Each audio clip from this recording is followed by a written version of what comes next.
I scanned the headstones for anything of note, but didn't know what I was searching for.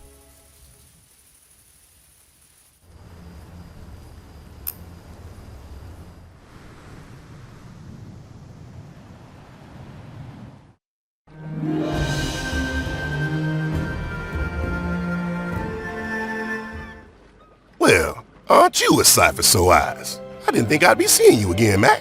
I thought you'd be swimming back to the mainland. Or, well, swimming with the fishes. How's the auditing going? Well, I quit my job. You quit? I thought that was the whole reason you were here in the first place.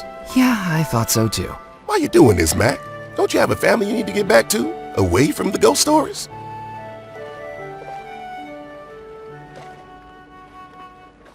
I don't have any family. I never have. I was found. Found? As a baby, I was left on the doorstep of an orphanage with just a blanket and a piece of paper with my name on it. Growing up, I always felt alone, like I was missing someone who loved me. The last orphanage I was in was above a bookstore called Eerie Echoes, and I used to pick up the dime novels that got thrown out at the end of each month. My favorites were always the scary ones. Why did you like the scary stories so much? I felt like if I could read the scariest story I could find, it would make my life at the time seem a little less scary by comparison. That's heartbreaking, Mac. But that's why I'm still here. I always wanted to be in one of those stories, and now I am. I don't have much of a past, but this is a chance to make myself a future. Well, I hope you find what you're searching for. But don't say I didn't warn you. I think I might know what happened at Belmore Manor on the night of the disappearance. I've told you, Mac. I don't want to hear no more about it. But I think I know who the Phantom is. Murphy, don't even say the name. I've seen that aberration once, and that was enough. I saw those faces laughing at me every night for months. I won't go through that again. Ned's fear was real. I can only imagine what 3 decades of those faces would do to a person.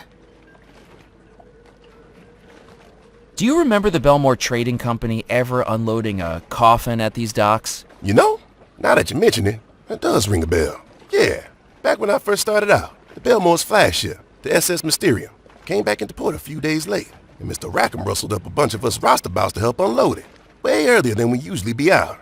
Yeah, I remember that morning. It's almost as much as the bonus pay we got for the early hours. Did you find out what was in it? I don't think we paid it much mind. It was rare, but people did die at sea back in those days. Although saying that, they'd usually be buried at sea too. I don't remember any fanfare about it, but it must have been someone important in there. Or something. Still fishing? You won't believe this, Mac.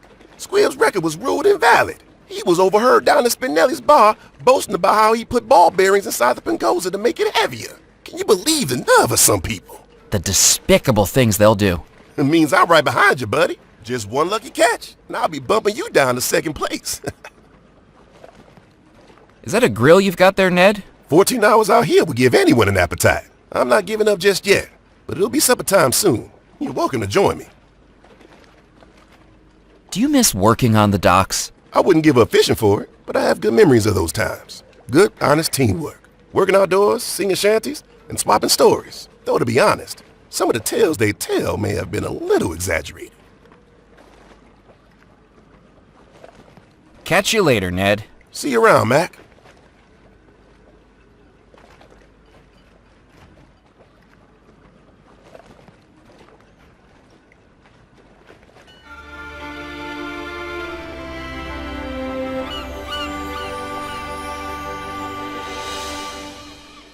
Hello again, Crab. Hello, Murphy.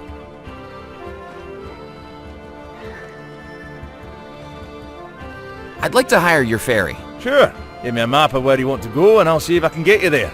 I'm the best ferryman this side of the Gulf. From Baton Rouge to the Bermuda Rectangle. I'm your man. I thought it was called the Bermuda Triangle. Well, sure it is now. Ever since one of its sides mysteriously disappeared.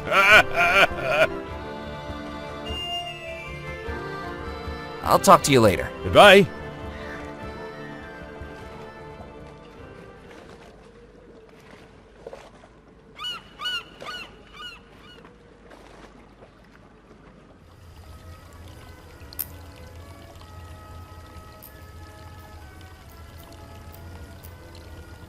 These are complimentary matchbooks for members only. I am a member. Oh yes, how silly of me to forget.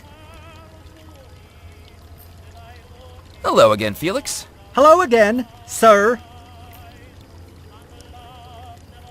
How's the club tonight? Buzzing. That lively, huh? No, I mean I just had to remove a wasp nest from the gentleman's lavatory. Crab McCready told me you kicked him out of the club for teaching a parrot poetry? Yes, that's quite correct. That doesn't seem very fair. You didn't hear the poetry.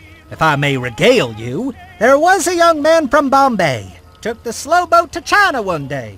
He was pinned to the tiller by a frisky gorilla, and China's a bloody long way. I see. Apologies if we're in disagreement about whether that sort of material is appropriate for the Captain's Club. Nope. Can't argue with that. Very fair conclusion. Do you have any tips for English billiards? Is that what Pemberley's calling it?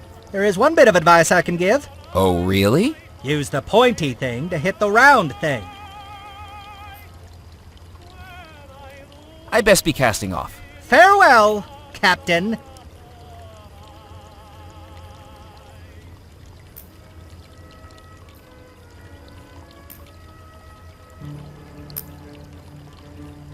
It was a tattered pirate map with a large X drawn in red along the southern coast.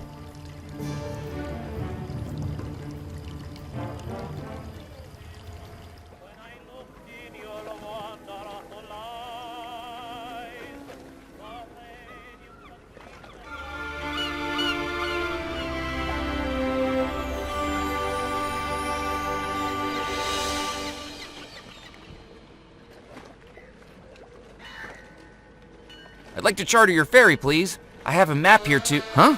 What's that? Shh, shh, quiet! The show's starting.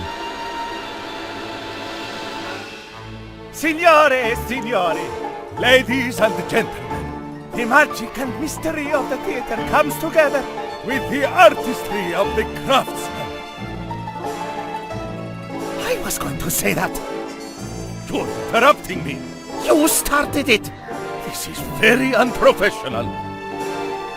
To present to you the fantastical battle between good and evil, a struggle between right and wrong. I just said that. The timeless tale of Pulcinella. I was supposed to announce the title.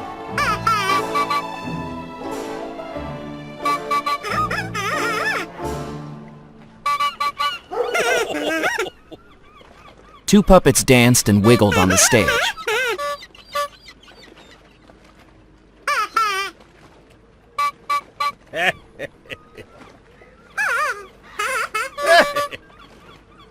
Perhaps it was the piratical air that brought to mind the mimicry skills of a parrot. If Squawkin' Hawkins could do it, maybe I could give it a try. You're speaking over my lines. I'm not speaking over your lines. You're adding in lines that weren't in the script.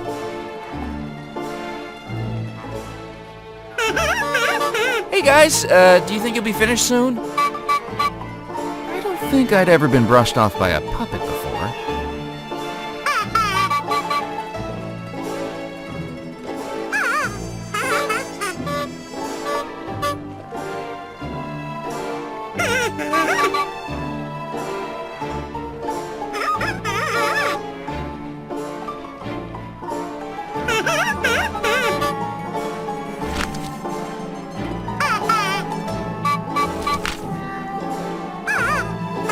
The magazine where I first read about the Belmore treasure.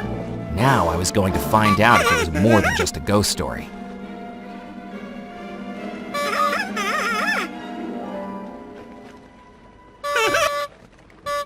It was a handmade necklace of a wooden compass broken in two.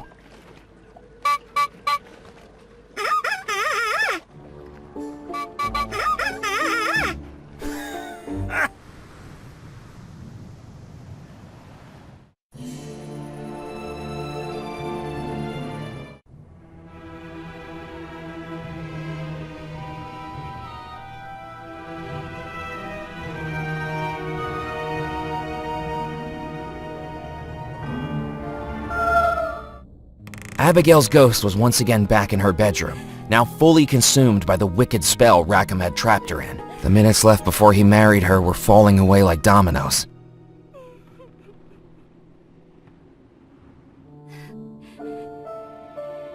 It was the bride's reflection in the mirror.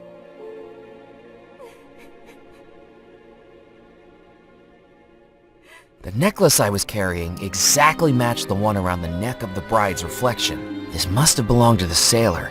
It was time to reunite it with its other half.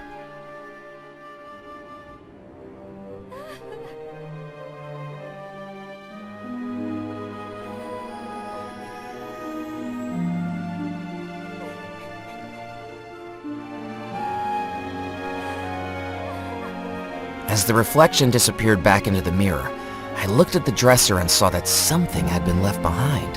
A small ivory comb. I didn't think Abigail would mind if I took the comb with me.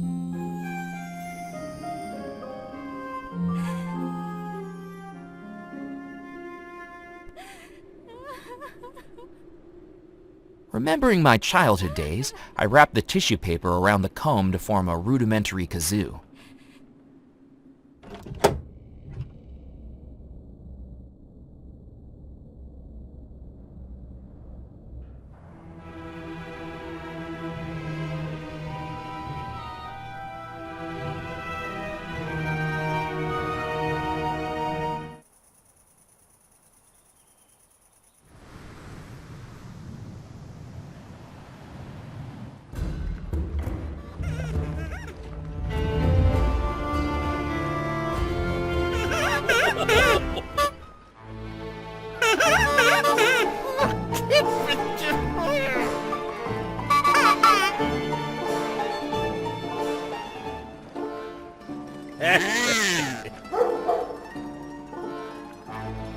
Non ci posso credere. That was my moment.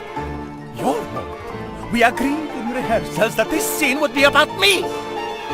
Because I did no such thing. You did it again! Mama always told me you tried to upstage me. But Mama told you that. She always told me I should go solo.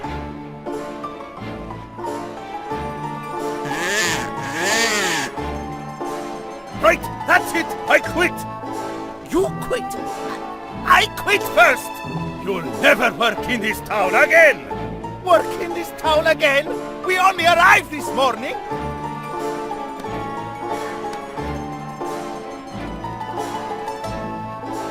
You sabotaged the show. Oh, I'm sorry, I was just... That was hilarious. I liked it when the puppets fight, but I love it when it's the puppeteers.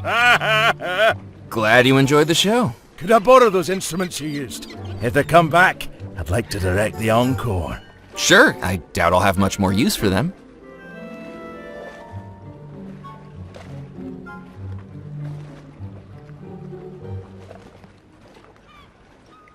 Hello again, Crab. Hello, Murphy. What was that puppet show you were watching? A bastardization of the Commedia dell'arte. You know, I don't even think they're Italian. Shave the moustaches off, and they'd look exactly like two guys I saw down at the Absinthe Bar a few weeks ago. Do you think they're really locals? Worse than that, I think they're Floridians. Does anyone else perform here? On the Plaza del Pez? Oh, sure. We're plagued by performers. Last week, some guy painted himself silver, shoved a steel rod up his sleeve, then stood there pretending he could float on air. Sounds magical. It wasn't magical when Mrs. Grotke took a tumble and tried to steady herself on him. Knocked the guy right into the bay. He might have been able to float on air, but he sure couldn't float on water. Are you not a fan of the theater? Quite the contrary. I dreamed of one day treading the boards, basking in the limelight. What would your act have been? Hypnosis. Ever since I was a boy, I would practice for hours, honing my hypnotic stare. Were you any good at it? I don't know. I never tried it out other than in the mirror. But any time I hear a bell ring, I do start clucking like a chicken. Have you ever auditioned for the local theater? At the Calliope? No, I can't say that I have. I always felt that the innate connection between the performer and the audience was disrupted by the proscenium arch. An actor should get out among the spectators. It's simultaneously a symbol and a reflection of the society they find themselves in. commentary on the bourgeoisie that belongs within the everyday experience, not locked away behind an entry fee. And you think that can come across in street theater? Of course. Unless you're a mime, then you just look silly. I'll talk to you later. Goodbye.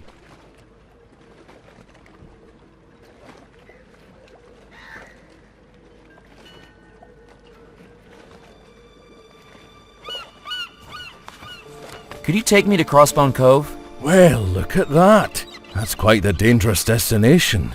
Do you know how many boats have crashed against the rocks along that coast? Does that mean we can't go? Oh, sure we can. But it'll cost you. How much? Boat charter, insurance, perilous route supplement, double pay at this time of night. It's gonna cost you at least $50. $50? Plus tax. Let's call it $75 total. 75? But listen, I'll give you private hire of the ferry for the rest of the night. I don't have that much. No problem. Just get back to me when you do. As I say it, you've got no other choice. Ain't no other ferry around at this time of night.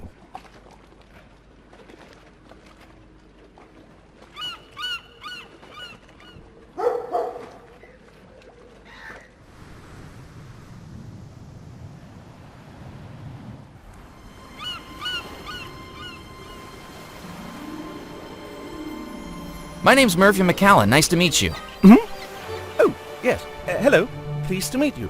I'm Muffy Carlyle. Wait, I think I've heard of you. Doesn't your family run a banking firm in New York? That's the one. Are you familiar with the Carlyle Provincial Accounts and Joint Stock Corporation? Actually, the reason I remembered you was because I was amazed the owner had a son named Muffy. It's a nickname. Nanny gave it to me because my ears were always cold. What's so important about the pebbles? It's not the pebbles themselves. It's what's inside them. What's inside the pebbles? Dinosaurs. I'm sorry. I think I'm missing something here. You think there are dinosaurs living inside the rocks? Not living. They're extinct. So I've been told. But skulls, bones, fossils. Oh, you're a fossil hunter? That's right. But this beach seems terrible for them. Why is this beach terrible for fossil hunting? Too many people wandering across here. The place has been picked dry. I need somewhere secluded. A beach no one ever goes to. Are you from around here? Do you know anywhere like that? I'm afraid I don't. Well, do let me know if you find anywhere. I'd pay a pretty penny to go somewhere with potential. Have you found many fossils before? Only one. It was in our flower garden. The summer house, actually. Fascinating. Where did you find it? In a plant pot. A plant pot? Shouldn't it have been in the ground? Yes. Nanny told me she planted it there for me to find. Couldn't stand the look of disappointment on my face. Oh, this was when you were a child. No, last week. Have you been out here long? Just a couple of hours. Rufus dropped me off just after supper. Dropped you off, but the causeway is flooded over. I didn't come via the causeway. I got here on the yacht. You have a boat? The Plucky Plesiosaur. I named it myself. Do you work for your father's company too? That's right. I'm Executive Director of New Initiatives. And what exactly does that entail? Oh, I'm not entirely sure, to be honest. But Papa does say it requires me to be out of the office as much as humanly possible. Muffy, he tells me, if I have to see your face around here, I'll end up moving to Tibet and joining a monastery. So even if I'm not sure exactly what my job is, clearly it is very important. Well, good luck with your search. I'll never give up. That's the dinosaur way.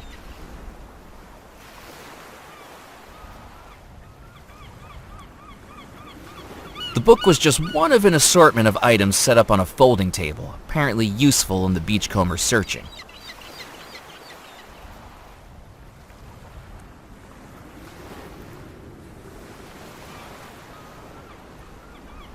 Did you say you were looking for a more secluded beach? Yes, that's right. Have you found one? Look at this! Further along the coast is a bay called Crossbone Cove.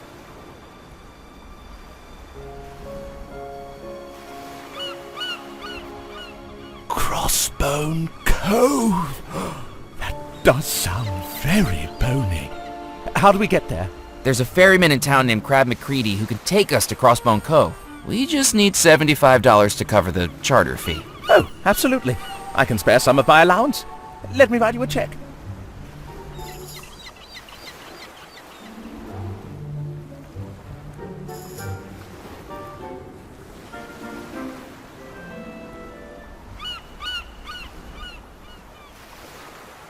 It was a signed check I'd been given by Muffy Carlyle, the fossil hunter, to charter a ferry to Crossbone Cove.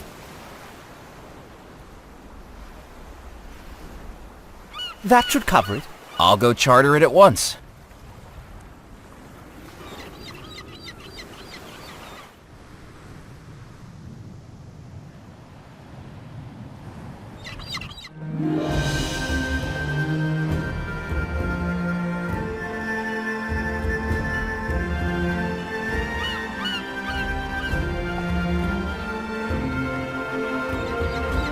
Will this cover the ferry payment? Ooh, I didn't think you'd get that much. Sure it will. Who's this Carlisle guy? Oh, he's coming too. He's funding the trip. Well, he gets a promotional flag too. Gee, thanks. Consider this ferry chartered. Thank you for placing your trust in the Crab McCready Ferry Company, despite all the reviews. Now, once your compatriot is here, we can cast off.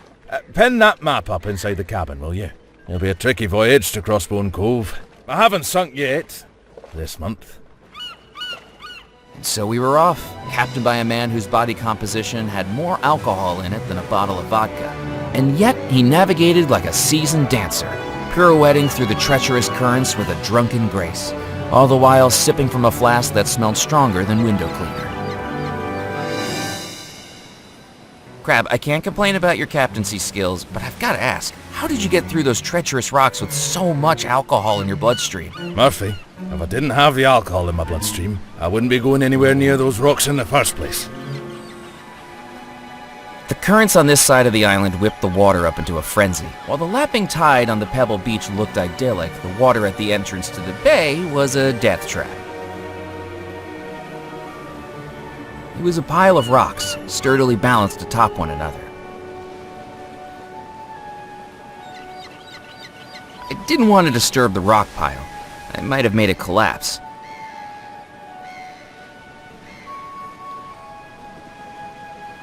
At the far end of Crossbone Cove, all I came across was a wall of rocks and boulders. It seemed the cave I was after had gone missing.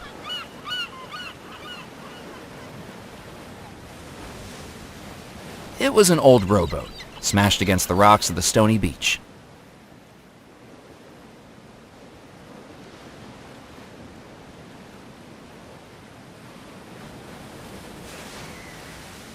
Hey Crab, what is this thing? That there's a cairn, probably built centuries ago. What was it used for? The cairns were used by pirates as markers. You see, with all these coves and caves along the coastline, it'd be easy to lose track of which one held the booty. So they'd stack up the rocks and put something reflective on top, like a shard of metal from a broken cutlass or a handheld mirror. Then, as they'd sail the coast, they'd shine their lanterns across the beaches, and if they saw something reflect back, they knew that's where they'd hidden the stolen loot. Do you think the cove still has treasure? I don't think so. What's the point of hiding gold and jewels if you don't come back to collect and spend them?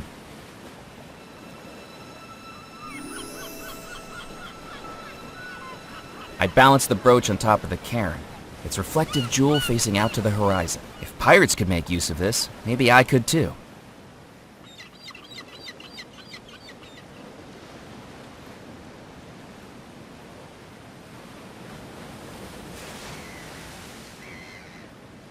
Hello again, Muffy. Hello, Murphy.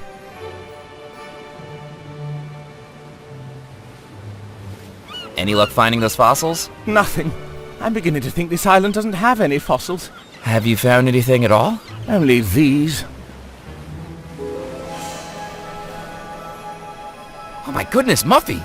Those are gemstones! Rubies, emeralds, sapphires? This might be genuine pirate treasure. But they're not fossils, are they? They're nothing more than baubles. they're not the figurative footsteps of ancient behemoths, the skeletal remains of the kings of the prehistoric world. I'll have you know, I'm not conducting this exploration for financial gain, but for the love of dinosaurs. Here, you seem rather entranced by them. You can have them. Gosh, thank you, Muffy. What do you think of Crossbone Cove, Muffy? I feel like a real explorer out here. Such daring and tranquil isolation, inaccessible, miles from civilization. It's nice to get away from it all, isn't it? Just the place to build a summer retreat, I'd say. A manor on the cliffside, a pier for the yacht, connect up a road for Rufus, my driver, a few cottages for the staff. Then I'd be able to enjoy the isolation properly. You haven't seen a cave around here, have you? I'm afraid not. Why? Have you lost one? It appears so. Well, don't give up. Things are always in the last place you look. Good luck with the fossil hunting. I'm close. I can feel it.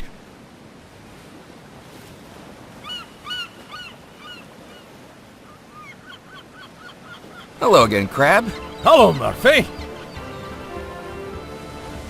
Isn't there supposed to be a cave here? Looks like there's been a rock slide.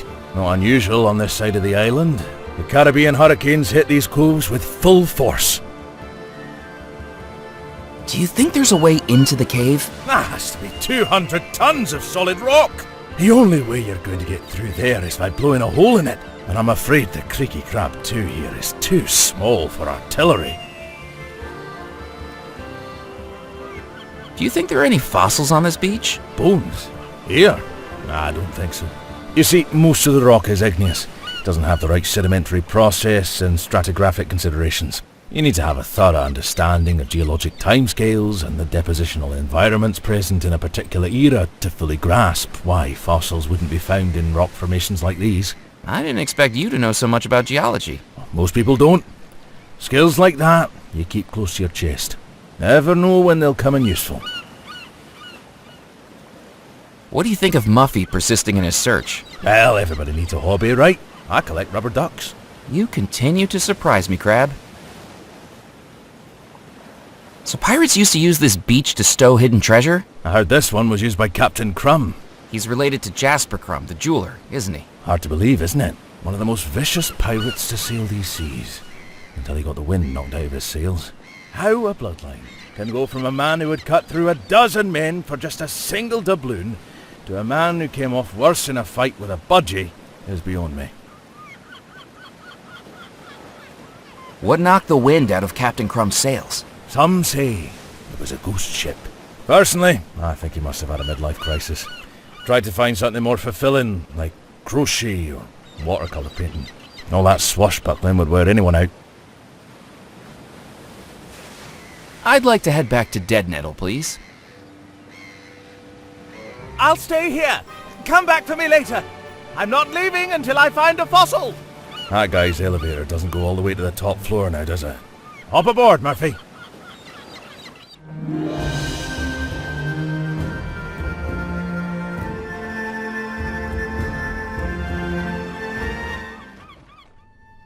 Welcome back.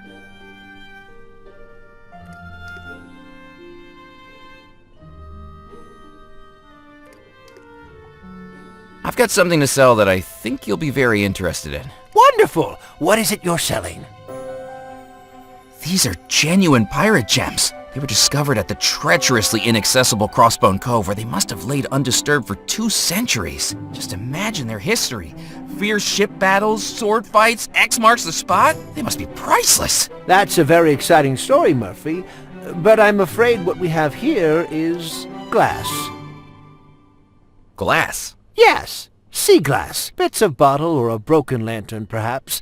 They fall into the sea, then get smashed up into little pieces by the rocks. The tide wears them down until you end up with pretty little polished pieces like this. Does that mean you're not going to buy them off me? I'm afraid not.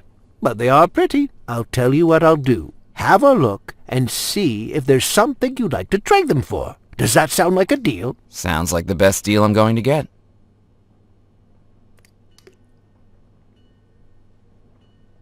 Good evening, Mr. Crumb. How can I help you? I've been to Crossbone Cove. I was told your great-great-grandfather used to use it to store his loot. You made it there and back in one piece? If you're pulling my leg, you'll need to be careful, because my hip's been dodgy for years. No, really. I hired Crab McCready to take me there in his ferry. Now I know you're fooling me. Hiring Crab McCready. I've never heard such lunacy. Nobody with an ounce of sense would let him captain a quiz team, let alone a journey out along the southeast shore. Are these fossils for sale? Goodness me, you're the second person today to ask me about them. Let me guess. The first one was a gentleman called Muffy? I didn't catch his name, but he pressed his face up against the cabinet so hard he left nose prints on the glass. Wouldn't stop asking questions about where I found them. Seemed to think they were from here on the island. Didn't have the heart to tell him I brought them all back from a vacation in Grimstone, Arizona. Total time waster. Who was he anyway? Friend of yours? Not exactly. His name is Muffy Carlyle. Of the Carlisle Provincial Accounts and Joint Stock Corporation? That's him. You mean to tell me one of the richest men in the country was in my store? My store. Selling the finest watches, necklaces, jewelry, and rings? And all he wanted to talk about was rocks and bones? Excuse me. I feel a little faint. Do you think I could buy a fossil? You certainly can, if you can afford it. Could I take it on account? On account of what? On account of me having no money. I think I'll just look around for now. I'm here if you need me. It was an ornate display cabinet. Could I trade the sea glass for one of these fossils? Certainly. I think that's within your price range. Which would you like? The swirly one at the front would be great. Thank you.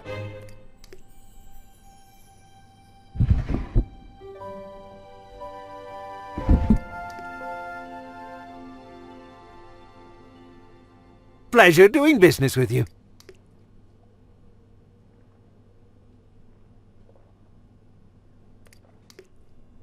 Granny? Why are you in a chamber pot?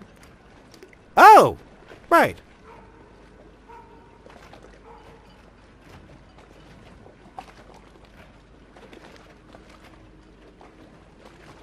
Hello again, Crab. Hello, Murphy. I'd like to head back to Crossbone Cove, please. That's enough.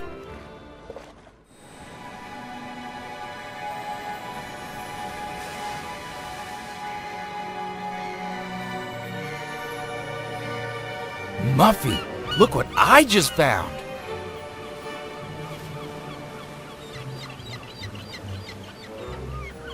Is that what I think it is?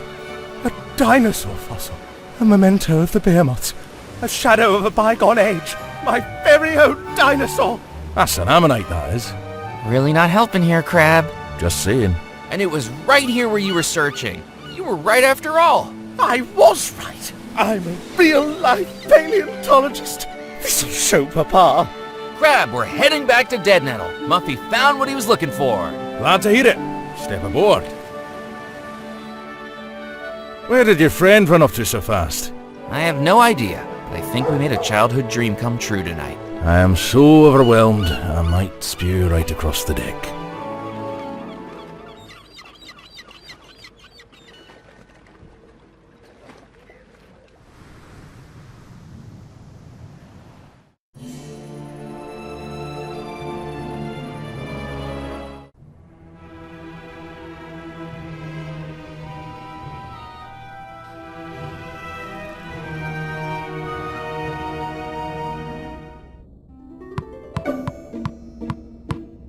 Hello again, Sebastian. Oh, it's you again. Not playing hide and seek anymore? I've outgrown it. Sore loser, huh? I didn't lose. You cheated. Anyway, I've moved on to this now. A paddle ball? My mum found it for me after I told her I wasn't getting the tin boot I wanted for my birthday. It's not even your birthday. That doesn't matter. Anyway, what? Bet you can't do this. The little brat had me there. Like hula hooping, unicycling, and stilt walking, my facility with a paddle ball was on par with my ability to do other completely useless party tricks. Shouldn't you be getting ready for the wedding? I'm not the page boy anymore. I've been demoted. How did that happen? Well, before I started playing with this paddle ball, I found a marble in one of the bedrooms. A super-sized one, perfect for bombing. Whose bedroom? One of the guest rooms. Mr. Beaumont's, I think. He's certainly lost his marbles. What did you do with it? Like my dad taught me, I'm keeping Mum on that one. All I'm going to say is that it was a big mix-up. Mrs. Craddock must have had her sense of humour surgically removed. So, you think you're good with that paddle ball, huh? Better than you'll ever be. Just name a trick and I can do it.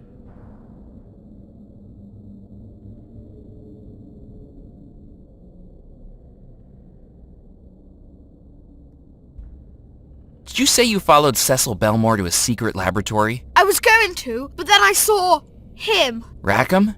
Shh. Yeah, I'm good at hiding, but the way he moved, he was like a shadow.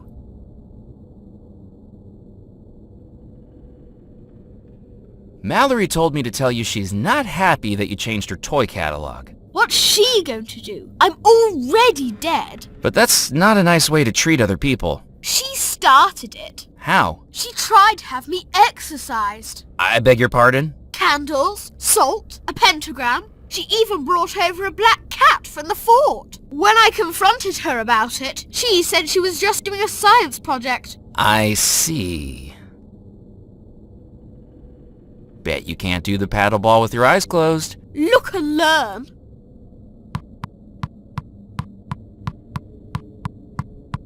I didn't want... That had been a good idea.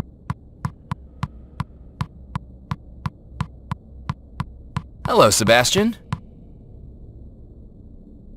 Bet you can't do the paddle ball with your eyes closed. Look and learn.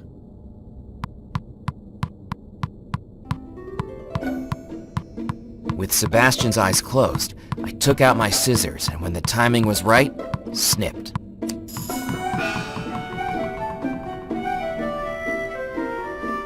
Hey, what happened to my paddle ball? The ball just snapped right off there.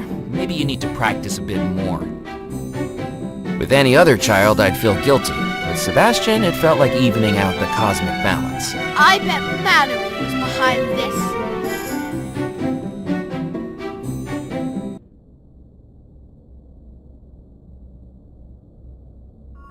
I picked up the red rubber ball I'd cut from the paddle ball. It looked like a clown's nose.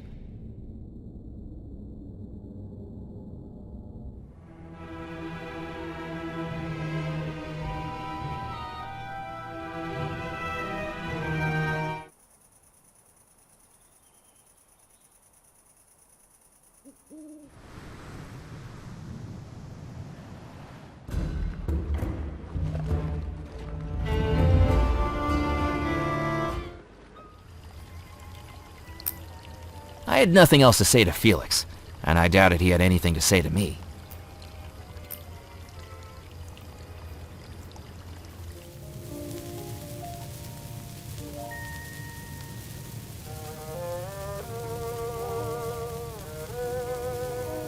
I had an idea, one that required skill, subtlety, and finesse, or at least the ability to hurl a billiard ball through an open doorway. Yoink! Did you just touch the table? Absolutely not.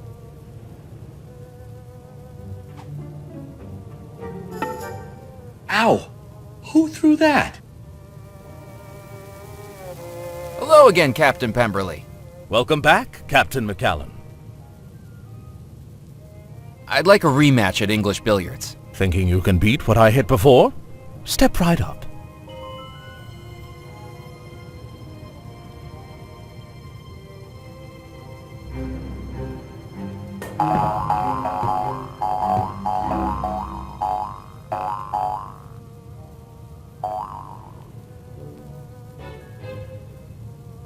I don't believe it. I've never seen 14s before. You must have arms like the coupling rods on a steam train. A blessing and a curse, as I've discovered more than once to my own cost. But I don't like to boast. Does this mean I win the trophy? I'm afraid it does, but you need to bring it back next Wednesday for the potluck. We'll have a rematch then.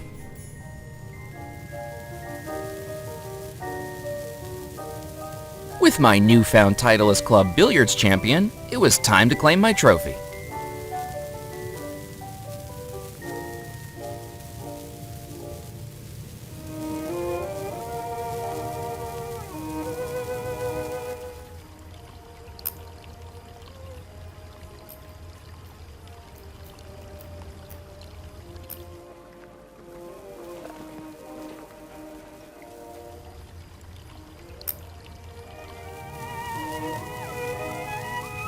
Good evening, Captain Moot. If you say so. I'm the club's new champion billiards player. Did you beat old Pemberley? Beginner's luck, I suppose. Ha!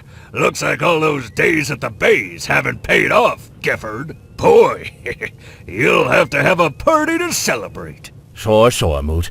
Just make sure to get an invitation so you don't have to crash the party. We all know how much you enjoy crashing things. I switched on the lighthouse light. Do you want a medal? I better be off. So long.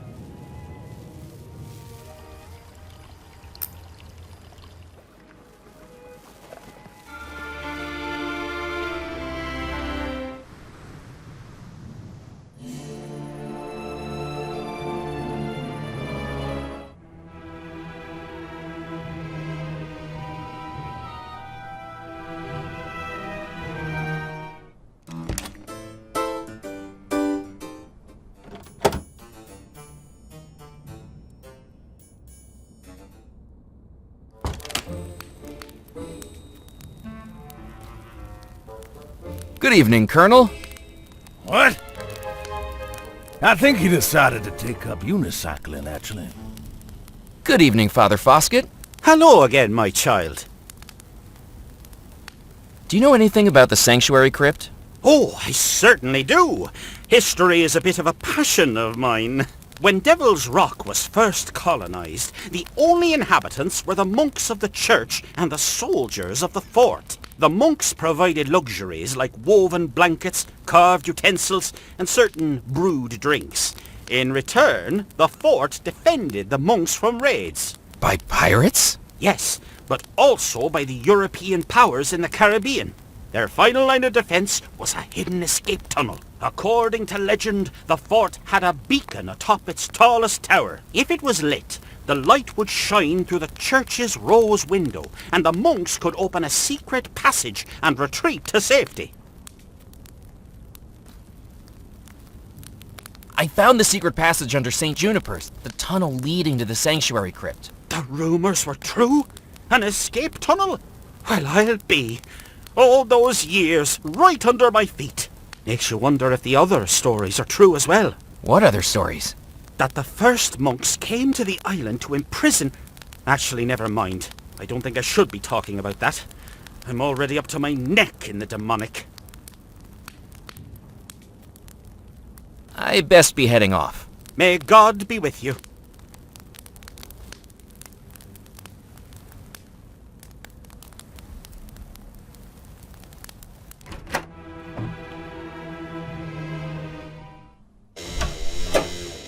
Walking back into the ballroom, the throng of wedding guests had dispersed to their guest rooms, replaced by chairs and tables neatly set out on the dance floor. Preparations for the wedding were gathering speed like a boulder rolling down a mountainside, and I felt like I was smack in the middle of its path.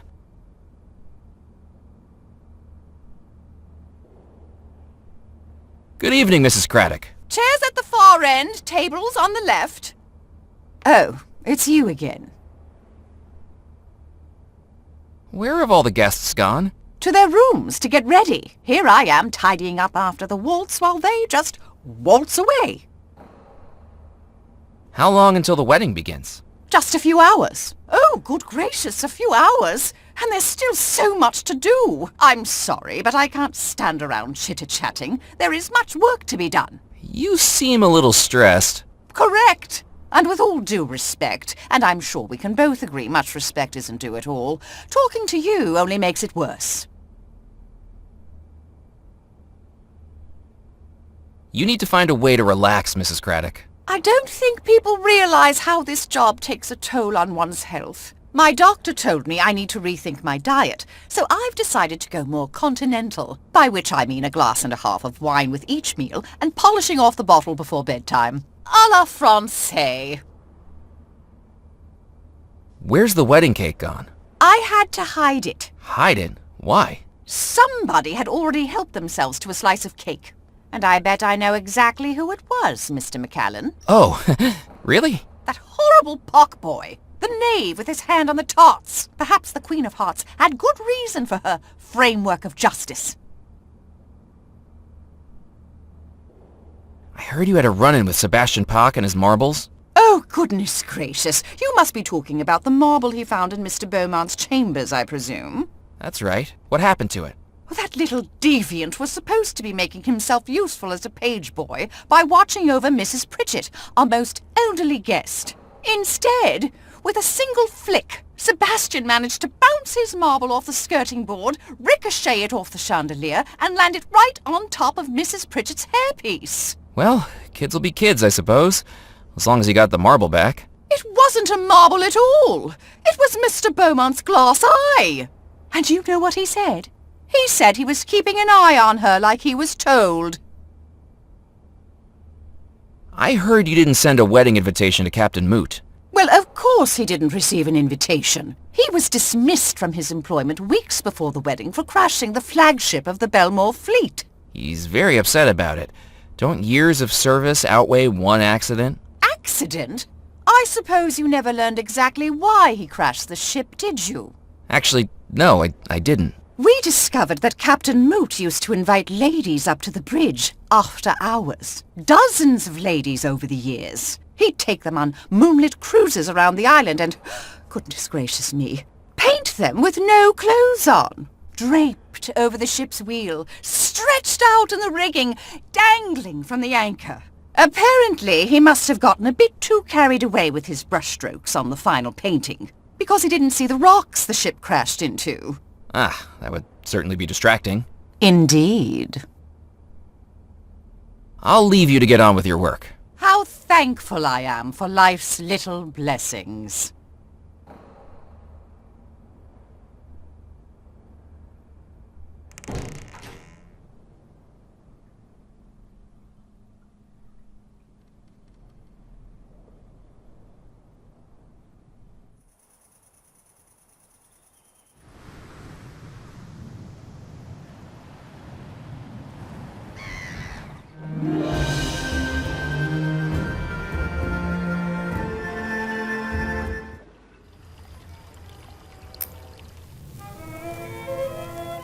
Good evening, Captain Moot. If you say so. I found out why Mrs. Craddock rescinded your invitation. You were caught painting naked ladies on the ship's bridge. That's why you crashed the ship. Maybe that's true, but you'd think she'd have been more understanding about the whole thing. Why's that? She was the naked lady I was painting when we crashed. I better be off. So long.